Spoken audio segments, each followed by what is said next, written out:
Schwimmmaden sind sehr gute Hakenköder, um das Hakengewicht auszugleichen und die Köderpräsentation zu verbessern. Mit diesen Sauerstoffmaden fangen die an bestimmten Tagen einfach mehr. Wie das geht, das habe ich euch bereits in einer meiner Tutorials gezeigt. Doch was ist, wenn man in der Schnelle keine frische Maden erkennbar an dem schwarzen Punkt zur Herstellung parat hat? In diesem Filmchen zeige ich euch meinen Tipp. Bleibt dran und seid gespannt. Hallo und herzlich willkommen mal wieder bei Emils Friedfischen TV und für alle neuen Gesichter. Mein Name ist Michael Stögel und meine Passion ist seit über 50 Jahren modernes Friedfischangeln pur. Ich führe Workshops in Gruppen sowie Privatcoaching direkt am Wasser durch. Wer gerne hierzu Interesse hat, der kann mir gerne eine E-Mail schreiben. Nun Film ab. Ich habe mich kurzfristig entschlossen, angeln zu gehen und möchte mit Schwimmmaden die Fische überlisten. Aber ich habe nur noch leider ältere Maden parat, die man leider nicht zur Herstellung nehmen kann. Nach langen Überlegungen kam ich nun auf folgende Idee, die hervorragend funktioniert. Aufgepasst! Sobald mein Händler des Vertrauens frische Maden bekommt, dann kaufe ich mir einen halben Liter. Die Frische erkennt man immer am schwarzen Punkt. Ist dieser Punkt, der mit der Zeit nach hinten wandert und dann verschwindet, nicht mehr erkennbar, so ist die Made vom Stadium alt und verpuppt bald. Ältere Maden lassen sich leider auch nicht mit allen Tricks, wie zum Beispiel mit dem Sprite oder Limo mit hohem Kohlensäuregehalt, nicht in Sauerstoffmaden oder Schwimmmaden umwandeln. Ihr benötigt Folgendes. Wie eben erwähnt, 2 Hände voll pure Maden. Erstmal hier zur Veranschaulichung in die Köderdose rein. Mal zur Seite. Das nächste Teilchen ist die sogenannte flache Frischhaltebox mit den Abmessungen 30 x 20, 5 cm hoch. Es können auch andere Maße sein. Wichtig hierbei ist es, dass der Behälter großflächig ist. Dann kommt eine kleine Frischhaltebox dazu. Meine Abmessungen sind in dem Fall 15 x 10 x 4 cm hoch.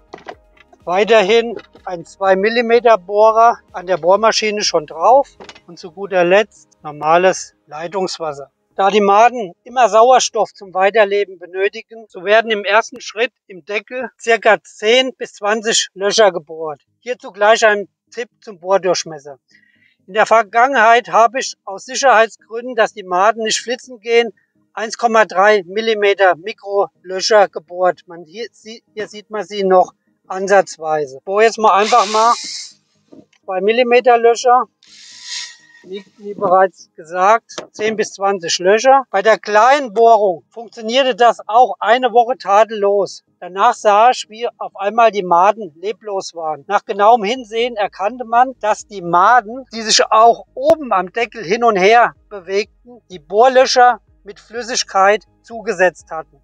Es kam demnach keine Luft mehr durch und sie erstickt. Mit den 2 mm Löcher bin ich nun sehr zufrieden. Kommen wir nun zu Schritt 2 und 3 der Füllmenge des Wassers und der Maden. Ich gebe zunächst die 2 pure Hände Maden in den Behälter. Danach kommt das Leitungswasser hinzu. Ich achte dabei, dass die Maden nur mit 1 bis 2 mm Wasser bedeckt sind. Andernfalls ertrinken sie und man bekommt höchstens tote Schwimmmaden hergestellt. Also vorsichtig umgehen, wenn es zu viele ist, einfach Wasser wieder entfernen.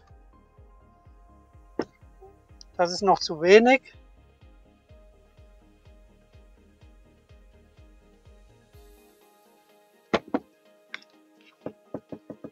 So sind sie gerade bedeckt und das ist optimal. Nebenbei, tote Schwimmmaden sind nicht unbedingt verkehrt. Ich nehme sie gerne für den Flatkorb als Hakenköder. Diese gefüllte Box lagere ich dann an einem kühlen Ort.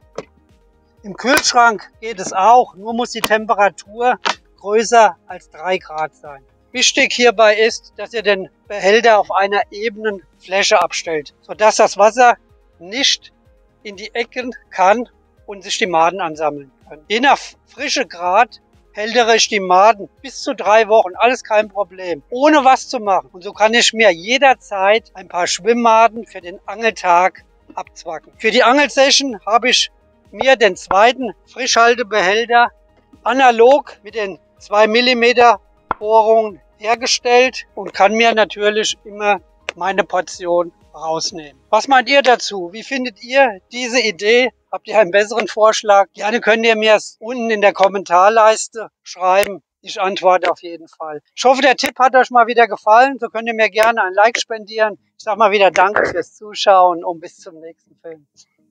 Euer Mess.